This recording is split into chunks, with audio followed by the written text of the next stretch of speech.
கந்த சஷ்டி கவசம் படிக்கும்போது ஒரு சூக்ஷ்ம ரகசியம் இருக்கு. அந்த ரகசியத்தை தான் நான் உங்களுக்கு இப்போ சொல்ல போறேன். கந்த சஷ்டி கவசத்தை 36 முறை படித்த பலன் கிடைக்கணும் அப்படின்னா, இந்த ஒவ்வொரு வரியையும் 6 முறை கூறி கந்த சஷ்டி கவசத்தை பாராயணம் செய்கிறது நல்லது.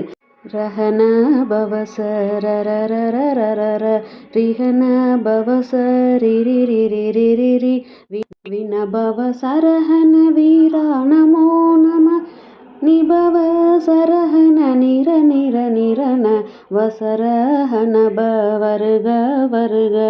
இந்த வரிகளில் வர்ற ரஹன வினபவ சரஹன நிபவ சரஹன வசரஹனபவ இவை எல்லாமே மந்திர சொற்கள். சரஹணபவ அப்படிங்கிறது சரவணபவ அப்படிங்கிற முருகப்பெருமானுக்குரிய 6 எழுத்து சடாட்சர மந்திரம். உங்களால் கந்தசஷ்டி கவசத்தை ஒரு நாளைக்கு 36 முறை பாராயணம் பண்ண முடியல அப்படின்னு பாராயணம் பண்ணுங்க. நீங்கள் கந்தசஷ்டி கவசத்தை 36 முறை படித்த பலன் கிடைக்கும். அதுதான் கந்தசஷ்டி கவசத்தில் இருக்கிற ஒரு சூக்ஷ்ம ரகசியம். இதை படிச்சிங்க அப்படின்னாலே உங்களுடைய வாழ்க்கையில் எல்லாம் வெற்றி அடையும்.